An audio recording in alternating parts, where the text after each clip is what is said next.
வணக்கம். இன்னைக்கு ஒரு குட்டி கதை சொல்ல வந்திருக்கிறேங்க. ஒரு கன்னுக்குட்டி தன்னுடைய தாய் பசு கிட்ட ஓடி வந்து அப்படி அழுதுச்சுங்களாம், கதறி கதறி. உடனே தாய் பசு அதை கேட்டுச்சா, ஏண்டா கண்ணா அழற, என்ன விஷயம்னு கேட்டுச்சுங்களா. அதுக்கு இந்த கன்னுக்குட்டி சொல்லுச்சுங்களாம், அம்மா அம்மா, நம்ம முதலாளியோட பையன் இருக்கிறான்ல, அவன் வந்து ஒரு ஆட்டுக்குட்டி வளர்க்குறாம்மா. அந்த ஆடு வந்து கருப்பா கண்ணுங்கரேன்னு அசிங்கமா இருக்கும்மா. நான் எவ்வளோ அழகா இருக்கிறேன், ஆனா என்ன அவன் ரசிக்கவே மாட்டாமா. அந்த ஆட்டுக்கு தான் எல்லாமே போய் செய்வான்.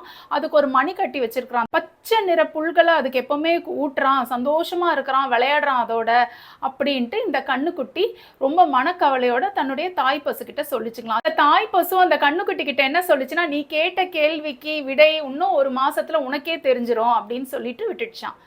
ஒரு மாசம் கழிச்சு இந்த கண்ணுக்குட்டி பதட்டத்தோட அதை விட மோசமா அழுதுகிட்டு ஓடி வந்து தாய் பசு கிட்ட சொல்லிச்சுங்களாம், அம்மா இன்னைக்கு என்ன நடந்துச்சுன்னு தெரியுமா, எவ்வளோ ஆசை ஆசையா அந்த ஆட்டுக்குட்டியை நம்ம முதலாளியுடைய புள்ள வளர்த்துக்கிட்டு இருந்தாமா. இன்னைக்கு என்ன பண்ணாங்க தெரியுமா, காலையிலேயே அதை அழகா குளிப்பாட்டி அதுக்கு தேவையான சாப்பாடெல்லாம் பிரமாதமா கொடுத்தாங்க. மஞ்சள் குங்குமம் எல்லாம் வச்சு மாலை போட்டு சாயங்காலம் என்ன பண்ணாங்கன்னா ஒரே வெட்டு வெட்டிட்டாங்கம்மா. அவ்வளோதான், அந்த ஆடு துடி துடிச்சு செத்து போயிடுச்சு. இது என்ன கொடுமை நடக்குது, ஆசை ஆசையா வளர்த்த ஆட்டுக்குட்டியே இப்படி செய்கிறாங்களே, இவ்வளோதானா மனிதர்கள் அப்படின்ட்டு இந்த கண்ணுக்குட்டி அம்மா கிட்ட சொல்லி கதறி அழுதுச்சுங்களாம். கேட்ட இல்லையா, ஒரு மாசத்துக்கு முன்னாடி கேள்வி, அதுக்கு இதுதான்ப்பா பதில். நம்மளை யார் ரொம்ப புகழ்ந்து பேசுறாங்களோ அவங்களாலதான் நமக்கு அழிவு நிச்சயம் அப்படின்னு சொல்லிச்சுங்களாம். இந்த குட்டி கதையிலேருந்து நாம் என்ன தெரிஞ்சுக்கிறோம்னா, நம்மள சில மனிதர்கள் பல நேரங்களில் புகழ்ந்துகிட்டே இருப்பாங்க தேவையில்லாம.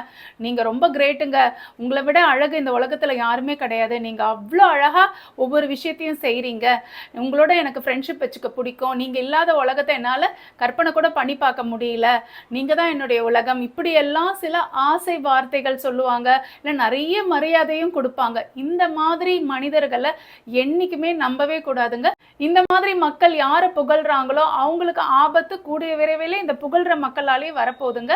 அதனால மக்களே கவனம் தேவை. இந்த குட்டி கதை உங்க எல்லாருக்கும் பிடிச்சிருக்கும்னு நினைக்கிறேன். அடுத்த குட்டி கதையில உங்களை சந்திக்கிறேன். நன்றி, வணக்கம்.